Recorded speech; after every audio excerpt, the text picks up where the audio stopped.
5 Delightful Experiences Based on a Contrast by Krishna's Mercy. अत्यंत सुख संचारा मध्याह्ने स्पर्शतः सुखा दिवसाः सुभगादित्य छाया Salil दुर्भगा. Quote, in the middle of the day, it is exceedingly pleasant to go about and it is delightful to the touch. In the daytime, the sun is pleasing, while the shade and water are not pleasing. Lakshmana speaking to Lord Rama, Valmiki Ramayana, Aranya Kand, 1610. 1. Food after hunger. Are you familiar with these eating contests that they have? They show them on television now. I know that local pubs and restaurants host their own versions from time to time. I have never had the chance to participate, but it is always interesting to see. Apparently, strategies have developed over time. It is not as simple as just sitting down for a meal. I have always had the feeling that I could really excel if the contest involved pizza. There have been many times where I was inclined to devour an entire pie in one sitting. It only happens when there is intense hunger preceding the interaction. It is like the hunger makes the pizza taste better. I almost want to be hungry in these instances, so that I can enjoy more. 2. Beverage after thirst.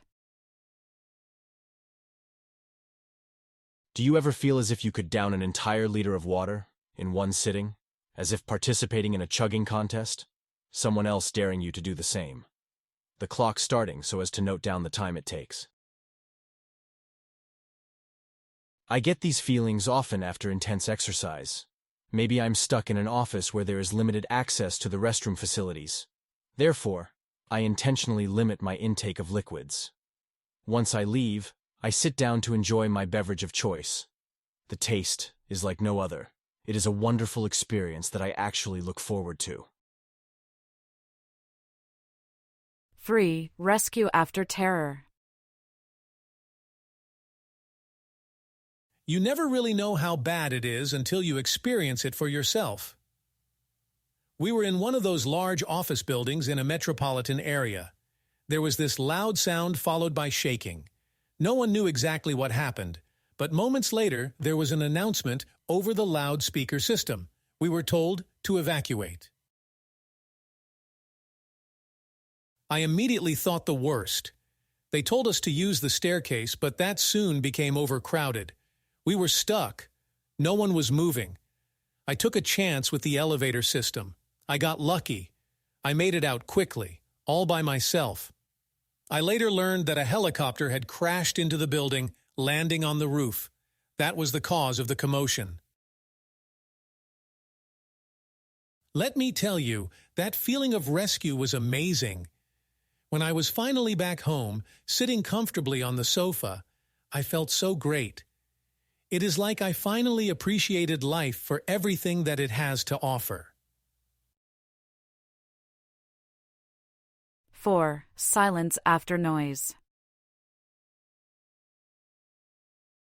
I swear these alarms on cars are totally useless. Does anyone actually benefit from them? Have you ever rushed outside to see if something is going on? Okay, perhaps if the alarm goes off in the middle of the night, you will know that there might be an issue. But more often than not, the alarms are false in nature.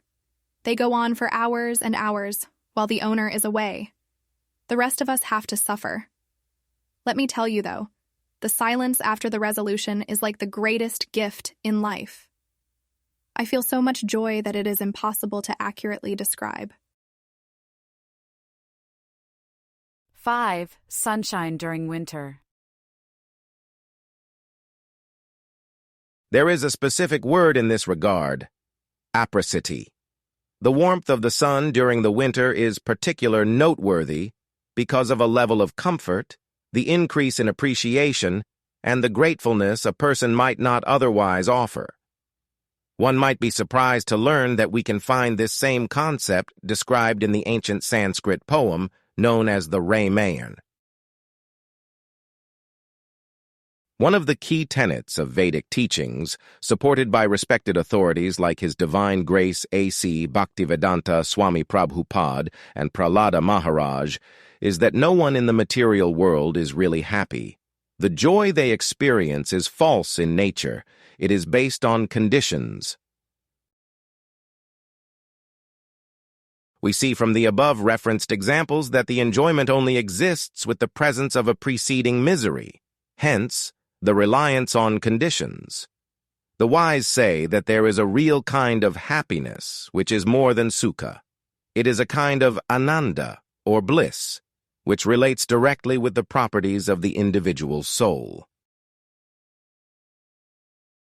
At the same time, through a change in consciousness, that which we appreciate can also have a relationship with transcendental life. With the concept of apricity, for instance, we can immediately think of the Supreme Lord in his avatara of Sri Rama. As described by Lakshmana, the wintertime is particularly pleasing to Rama. The sunshine is pleasing during the day. It is safe to go outside. It is pleasurable to walk outside, in most cases. This is in contrast to the scorching heat of summer. Walking outside during the daytime, when the sun is shining brightest, is not advisable. This section of the Ramayana also shows that nothing is lacking within the devotional culture. There is every kind of artistic expression to satisfy the cravings of the individual.